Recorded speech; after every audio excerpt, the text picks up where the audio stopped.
पुरी जिला सत्यवादी सर्वपुरातन शैवपीठ बाबा बराल बालुंकेश्वर महादेव मंदिर। यह मंदिर तृतीय जुगर बोली विश्वास रही। इतिहास कहे जेतबेले प्रभु रामचंद्र वनवास रे थिले से भृगुमुनि आश्रम रे रही भार्गवी नदीर तटरू बाली आनी से शिवलिंग निर्माण करी पूजा करथिले। सेही लिंग आज बराल बालुंकेश्वर नाम रे विश्वविख्यात।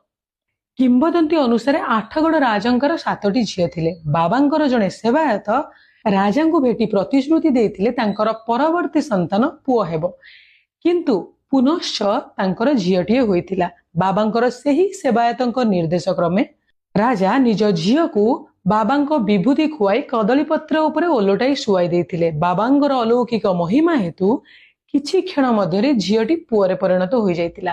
सेबेठारु ही लोकमानंकर अगाध विश्वास भरोसा रहिछि कि जेउ मानंकर कोनोसी संतान हेउ न थाए बा बंध्या दोष थिले एठाकू आसी मानसिक कले बाबा तांकर कोळ पूर्ण करिता।